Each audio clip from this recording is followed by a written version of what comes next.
Even men at the top of their game find themselves wanting more from life. Whether it's more meaning, unshakable confidence, a bigger impact, more money, deeper love, a hotter sex life, or a powerful legacy. Find out how good your life can be on this episode of Man Alive. Also, as I've supported men in their love and work lives for 15 years now, many men have asked me for the right words to say to be more attractive, desirable, and more of a leader. And I've found it's not so simple as giving scripts or lines. Because at the root of a connected and affectionate relationship and being more effective and inspiring at work is your ability to influence others. But most often, influence is not gained or lost with words. It's from what I call the invisible factors.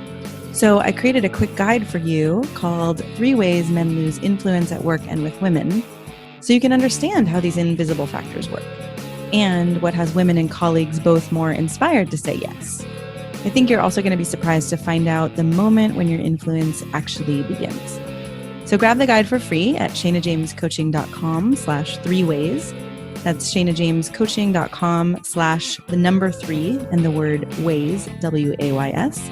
Or you can text ALIVE to 44144. That's the word ALIVE, ALIVE, to 44144. I hope you enjoy the guide and this episode.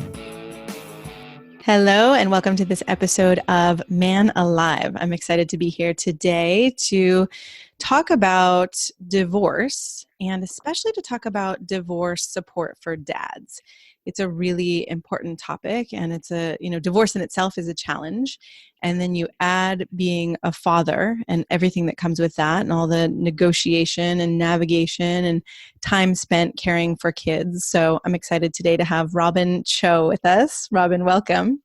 Thank you so much, Shayna. It's been a pleasure just getting to know you over the past couple of days, and so it's just an honor to be here and share my story and just kick back with a little conversation with you. So I'm excited.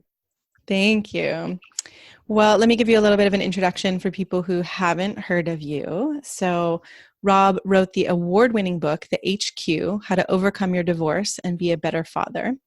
He's a men's divorce and relationship coach, a podcaster, and a serial entrepreneur whose heart-centered approach to life and business is beginning to catch wave. He's passionate about creating solutions to make the world a much more loving and efficient place by serving the needs of others. I love that you have loving and efficient. He's on a mission to normalize talks about divorce between families and within society while helping children thrive. And he knows that for men to pave the way, they must turn inward to transform how they show up in their everyday lives. He helps hundreds of divorced dads get over the mental roadblocks and traps they put themselves in and fights to bring them out of isolation in some of the worst case scenarios. So thank you, first of all, for the work you're doing. And I know this is a personal topic for you because you've been through divorce yourself. So maybe we can just start a little bit with a little bit of background. Like, how long have you been working with divorced dads, and how did your divorce actually get you on the path to supporting other men? Yeah, I mean, my divorce didn't happen till about 2013, 2014. It was around that time when we decided that we were going to part ways. So we were separated for a bit. The divorce didn't actually go through for a very long time, but we were separated for 4 years, I think. Mine was the same. Divorce took 4 years. The separation happened. Exactly. The courts are so backed up, and depending on where you are, things like this happen. Plus, like documents get lost and all this stuff. So that's right. That's one of the not easy parts about getting divorced is all the legalities and all the paperwork. It's the most daunting. I agree. It's one of the areas where a lot of men come into the group. I run a private Facebook group. We'll get into that, but I mean, a lot of the guys come in there looking for legal advice. But the divorce had happened. It went over. I mean, I was kind of at the point where I was gonna kill myself. I mean, I literally. This was after you were divorced, or after you were separated? It was like during the separation. I think we'll get into a little bit of that as well. But I mean, I was wanting to just kill myself, and I had to kind of wake up from that. And I started writing. I started trying to heal myself. I Mhm. started writing. I started journaling a lot. And just writing my feelings because I had nobody to turn to. I had nobody to Mm. ask, and nobody understood. And I got married pretty young, and Mhm. nobody understood. My friends were, not even in that stage yet, and I don't blame them. It's, I something that I took on at a very young age, and Yeah. because of that, I had really no support. I Yeah. really had no one to turn to and Yeah. ask about, because there's so many dynamics that a divorced dad goes through, and it's really, really complex. Yeah. And It is. not only that, on top of the fact that men, it's very hard for us to even speak out.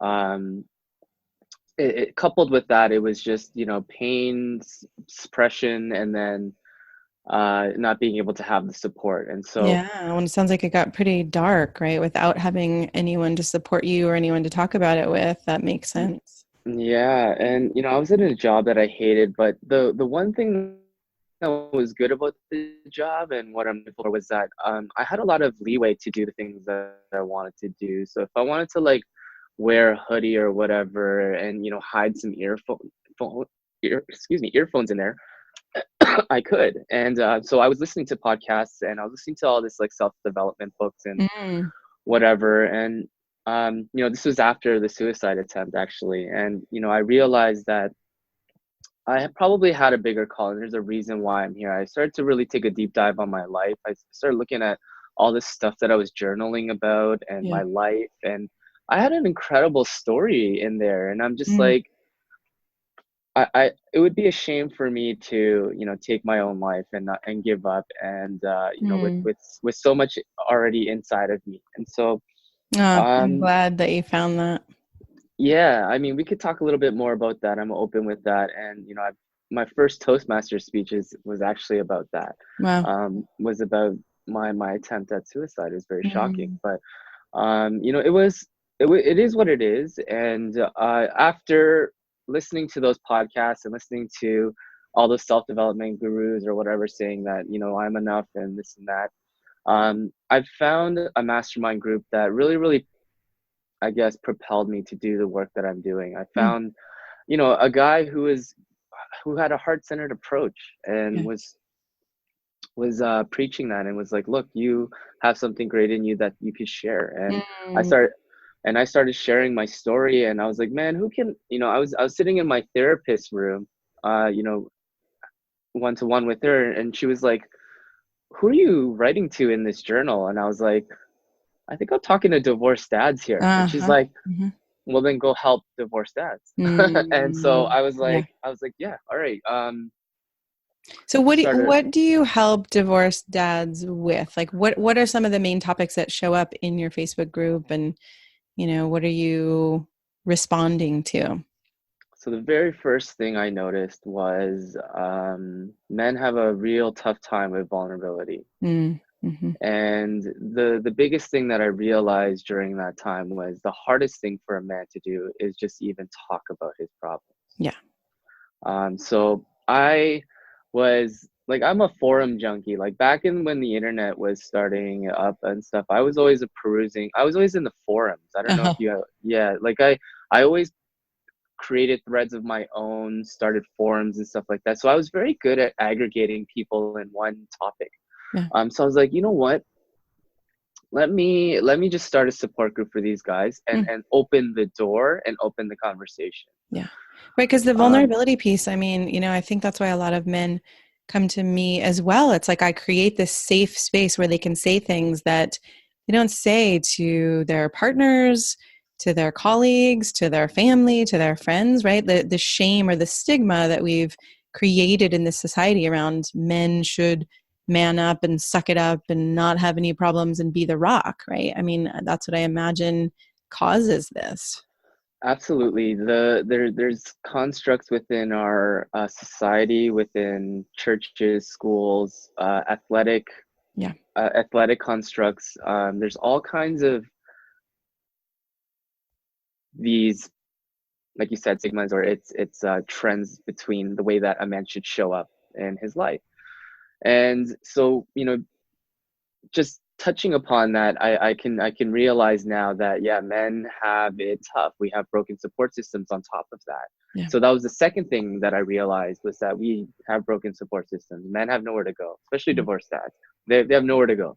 Yeah. Very Um, few places to go, right? I would say. I mean, there's some, right? There's therapists, and there's now I think there are some men's groups and Mankind Project and what you're doing and what I'm doing and things like that. But, right, especially in the beginning, if you're not in a network of people who are already going to these places or using these resources, you just don't even know that it exists.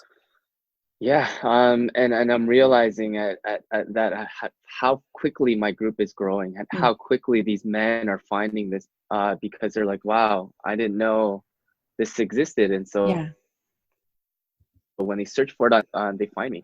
And Yeah. so it's great. It's been, just to wrap it all up here, from that point on, it's been about a couple years only, Mm. and my group has grown to about 2,100 members now. I think I just checked the group stats, and it's at like Wow. 2,100 members now, and we grow like 50 to 60 new members a week. Wow. Wow. So, right, you really hit a nerve. And, the divorce rate is still 50 to 50%, around 50% for first marriages, 70% for second marriages. So, it makes sense that they're finding you. So, what would you say? I mean, I imagine you bring a lot of hope to these men. And one of the things you said you support them with is vulnerability and just having a space to even share and be heard and connect and all of that. What are some of the other things that you're guiding them in or supporting them in? Gratitude, Mm. first of all. Understanding that, well, hope is a big thing. I'll talk about that. But gratitude is one of the things that kind of brought me out of the light, the darkness that I was Mm. in it, and into the light. Wow. Um, because one of the things about gratitude is that when you're in the present being, and you're in the present moment, you're breathing, Yeah. and when you're breathing, you're alive, Mm. and that alone is a gift, and we should not have we should just stop there. Right. It's amazing And how trite that can seem like, oh, we're breathing and we're alive. And yet, wow, right? It's miraculous. exactly, and we should just stop there and appreciate the fact that we're breathing, Mm. until it's over. And so, anything and everything around that sense of your own breath is Mhm. just it's nonsense. It's Mm. nonsense. It's not that it's nonsense. I can't downplay our real life things, but I mean, it just it's a step back into reality, Mm. into what really life is supposed to mean for you. And Which I I imagine can think be really hard for someone who's going through a divorce and, fighting with an ex or has kids who need to be taken care of. I mean, learning new things that you never did in your relationship, you didn't have to do because your partner did them. And now suddenly you're thrown into the world of, new tasks and all of that. So to find gratitude, I imagine could be really challenging.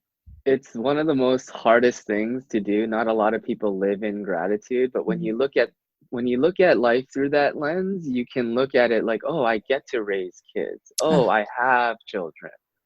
They are a blessing, and they make me happy, and this and that. And so it's a different lens, and you don't look at the problems as much when you're in gratitude, because mm.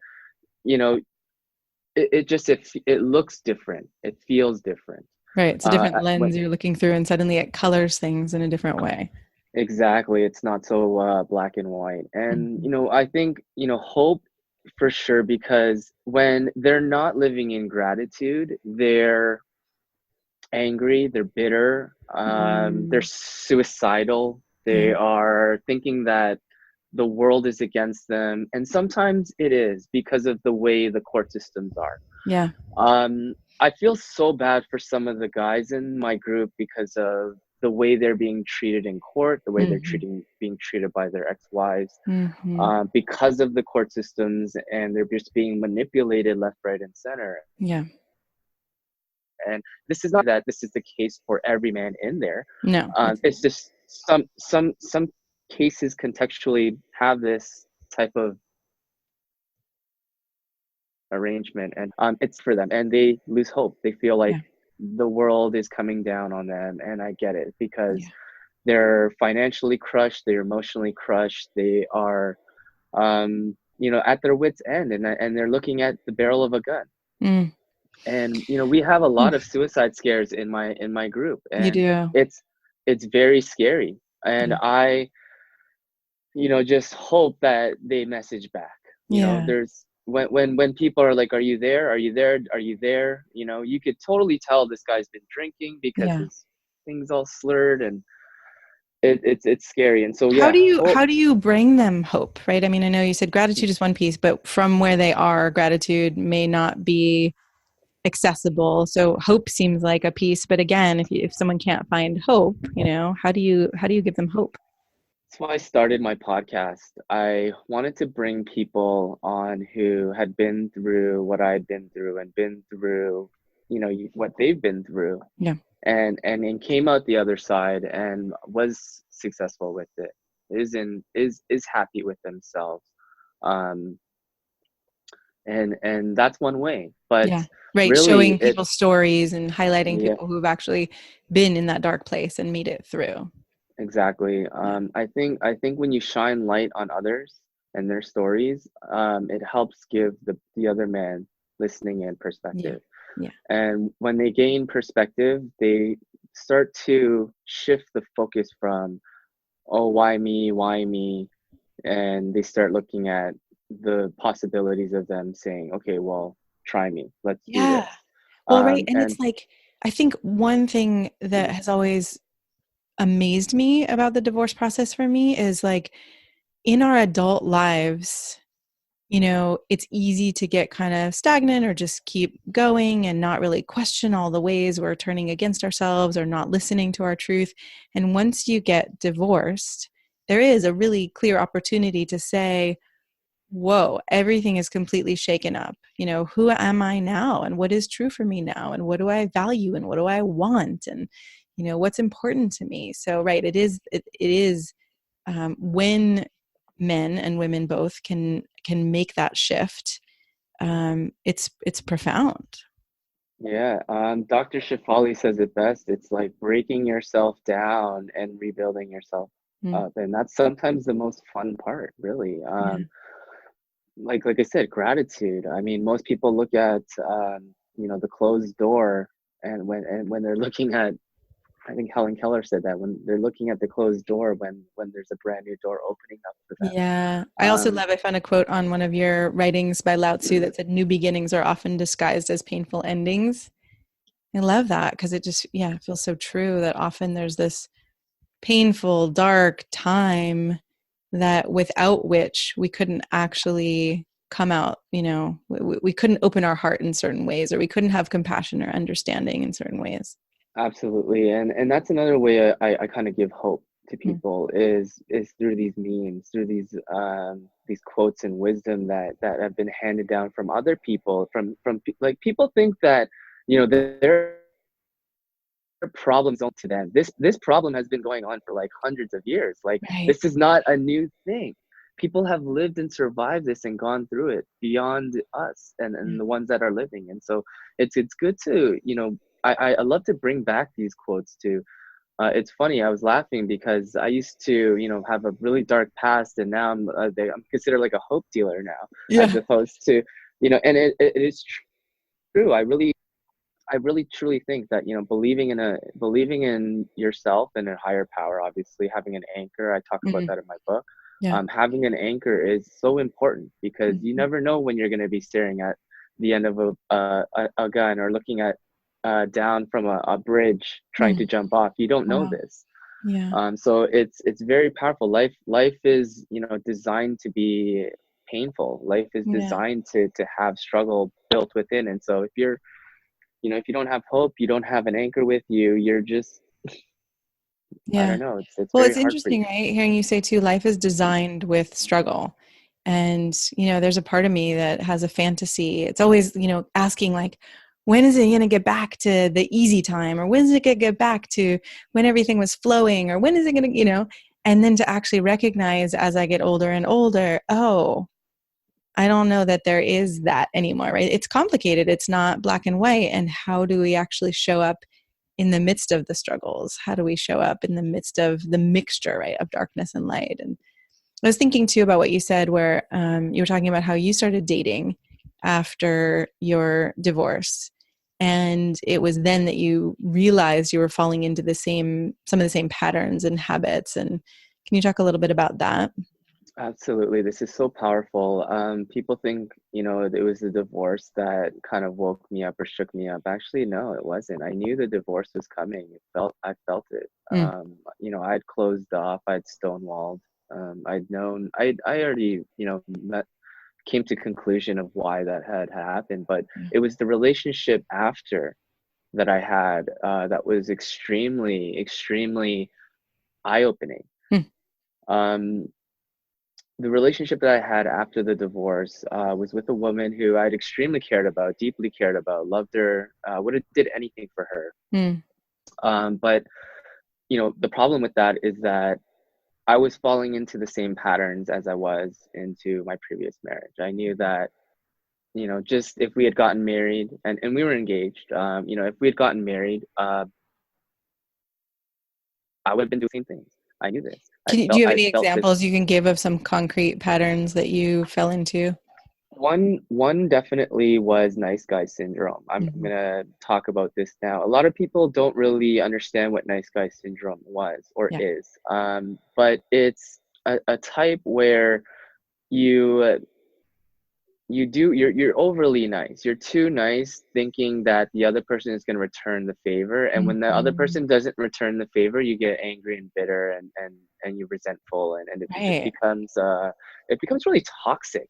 Right. Well, Um, letting go of your own needs, thinking I can take care of other people, and if other people are happy, then I'll be happy. And yet then, right, at some point, resenting or exploding. Exactly. Yeah. So, just letting go of the nice guy syndrome was huge for me. Yeah. It was an eye opener for me. It was like, dude, you How did you can't let be. go of that? I mean, that's a big question. It took a long time. I read the book, obviously, Robert Glover. I I love recommend that that book. yeah, I recommend that to anybody. Yeah, I did a podcast with him too. For you listening, you can check it out. It was awesome. Sweet. I'd love to get him on a show. Yeah. So, yeah, I mean, Robert Glover, he reading that book, it was just an eye opener for me. I'm like, this guy wrote about me in a book, and everything rang true. And so, Yeah. I recommend to anybody, coming out of a relationship or even out of a divorce and can't understand why. Yeah. This is definitely an eye opener. And but yeah, another concrete example of me, falling into old patterns was the type of women that I was looking for. Mm. Um, You have a little smirk on your face for those who aren't watching the yeah, video. What I type of mean, women were you looking for? I was looking for people who are very, very like, attractive, from the outside, and they were super, I guess, like in tune with, like beauty, makeup, like they're pretty, Hmm. right? But I find that the prettiest ones, usually have a lot of things to hide inside. Hmm. And so that's kind of where I learned, maybe you should stop picking these women as For their as your looks. Yeah. exactly, Yeah. or some superficial type of thing. And Yeah. I blame that on, myself, obviously, but mostly like my culture too. My Yeah. culture is super enwrapped in that, engulfed in that. So, but I'm obviously the one to blame. I'm the one choosing that. But yeah, and it was just a big wake up call and realizing that. But it came with a lot of sadness though, because I Yeah. was like, I was doing this repeatedly, and I'm like, is there like hope for me? Am I gonna like get out of this, like this loop that I'm in? And Right. so I'm Which like, can no, I feel like might. that when you find yourself in a loop, right? I think that's the first thing that happens is, oh my gosh, am I ever going to get out of this? And that hopeless feeling. Yeah, and so I was, I walked to a bridge and I was looking at, oncoming traffic, and I was waiting Wow. for a transport truck because I'm like, I don't want to feel like this. You know Oh, what I mean? It yeah. was it was it was like to that point, and I just Wow. remember texting her, and she didn't even respond. She got her friend to respond for me because she was busy or something like that, and I'm like, I Oh, almost did it. I almost freaking did it. wow. But like my best friend committed suicide, right? And when that had happened to me, and the fact that was just like flashing before my eyes when I was on this bridge. um it was just the pain that he had left behind in me and his Yeah. family and all of his friends. It was a struggle. So I was like, you know what, I can't do this. Right. There was something tugging at me and saying, look, I can't, and um yeah, it was just an incredible experience, to say the least. But I'm glad I'm here. Yeah, me um too. And it's, yeah, it, it's, I it, mean, that's a profound recognition too of, okay, I would be getting out of this, but I would leave behind a lot of pain. Yeah. there was a lot of weighing out the options. Yeah. And it was a very, and not the fact that I have daughters too, right? Hmm. You just can't give up like that. Yeah. And so yeah, it was a profound experience. It was epiphany. It was a major epiphany, and completely transformed my life. Mm. This is why I truly believe in transformation, because it happened with me. And so I this is why I truly think, like, it can, like, the work that I do, I can push someone to transform as well. And Uh-huh. I'm sure you felt this in your career Oh, as well. yeah. And Right. And it's such even, a it sounds like what good you're feeling. saying is even from that darkest moment, right? That even then there's still hope and there's still transformation that happens, which I've seen as well. Gotta have an anchor. And definitely God was talking to me that day. Mhm. So Mhm. um Yeah. yeah. What else do you want men to know? What's important, for men who are going through this transition? Know yourself. I think that's the biggest freaking thing you got to do, is know yourself. Yeah. Take those personality tests, find out what your love language is. Really, really get to know who you are. Hmm. I think we always create like this person that we're not, to fit in, like we were talking about earlier. Say that again. We Um, always create what a person we who, always create to want to fit in, and it's not who yeah, we are. yeah, And we got to stop doing that. Really, I think there's a lot of suppression in men. I think there's a lot of things that we suppress yeah, and we don't know how to speak up for, because we don't want to hurt, or we feel like we're going to hurt somebody's feelings, yeah. or we don't want to offend our spouse or the person that we're with, because I don't know, they might withdraw sex from you or something Right. like They might that. And take it's something like, away, their connection, their love, their sex. whatever it is. And it's like we're walking around scared shitless. Yeah. And that's not how a man should feel. We are Mm. supposed to feel confident. We're supposed to lead with our best foot forward. And Right. I mean, I don't want to go into all the shoulds, right? Of this is how you should be, but I've seen you write about being a real man, and actually that real men cry and real men are vulnerable. So I can hear from what you're saying that you're not going into, men are supposed to be confident and bulletproof and whatever, but I just want to make sure that's clear too. for sure, that is absolutely 100% clear, because it's a balance. There's no way that you can be 100% one way, like A type, all the time, because that's gonna, that's dichotomous. And what happens with dichotomy is that there's these really, really outrageous responses from the universe that Yeah. happens to you.